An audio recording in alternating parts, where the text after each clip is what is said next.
Yeah, so we had a lot of diesel prices change, and I think at the first, one thing that's interesting is when I mentioned that we had, in the 70s, there's still people living out here on the peninsula that was driving into LA every day. And during that fuel embargo, we actually, remember all the gas stations had rations, right? You only get so much. Well, we never had a ration. We got as much as we wanted, because I don't know whether because we were taking care of commercial fish boats, Coast Guard, whatever, but there would be a line. I remember being with my dad, and there'd be a line of cars, these guys trying to go to LA. They were all coming in here with 5-gallon jugs, filling their cars during the fuel embargo. So we fueled cars, all the time.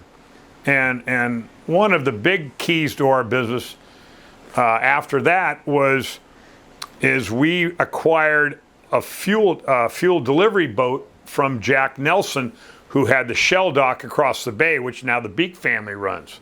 So again, with our relationship with Jack Nelson, when he retired, he came to me and said, "Would you like to buy this?" And I said yes. My father didn't exactly agree, and my father was probably right for the first 5 or 6 years, and then we got it up and going. But our relationship with Jack Nelson, which was our dear competitor, showed that we had a great rapport for all the years he and my father were competitors. So because when he retired, he came and offered the fuel dock to us and not any of the other fuel docks. So that was kind of a boost in the arm. And then we had that operating, and we were very successful with it, doing the Catalina Flyer and the Coast Guard Cutter and all these other boats, because they don't have to leave their slip. They can stay right in their slip, and we go and fuel them. So that was a single hull tanker, and the Coast Guard kept saying, this boat's going to be illegal come 2015. And I was going, man, how do I build a new double wall tanker? And the requirements was that I had to have 18 inches from the fuel tank to the outside of the hull, which is the exact same requirements that tankers have, like the Exxon Valdez. Mm-hmm. That was their new requirement. So I really thought I was done. I thought I was done delivering fuel, and I ran into a buddy of mine in Avalon who had gone to MIT Naval Architecture, and he couldn't do it. I said, I need a set of plans.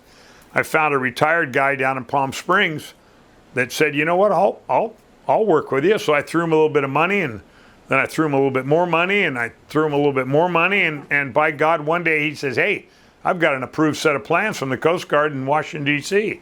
I went, you're shitting me. Wow, that's crazy. So I had to find a building, and we found a building up at Santa Ana, and I had found some welders that had welded some bait boats, which you might remember from the Grayshock family, who went to Harbor High with us as well.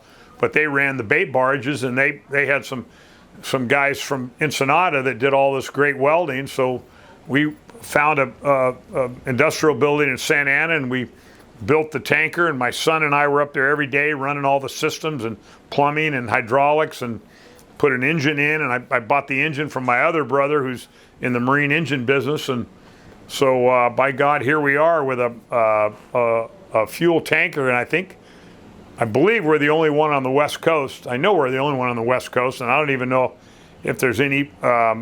There's a couple in Florida, but they're not really self-propelled. They're pushed with a barge. But we hold just around 3,000 gallons, and we go around and fuel all the boats. We still have the Catalina Flyer account. We still do the Coast Guard cutters. We do a lot of the charter boats at the other end of the bay. So if my friend wants you to come over to his house and fuel his boat, you can do that, huh? We do it all the time. So we do every day. So we do a lot of the big yachts at the Balboa Bay Club. We do a lot of the big yachts up at the other end of Lido Peninsula. Diesel or gasoline? Or diesel only. Yeah, diesel. No gas. Okay.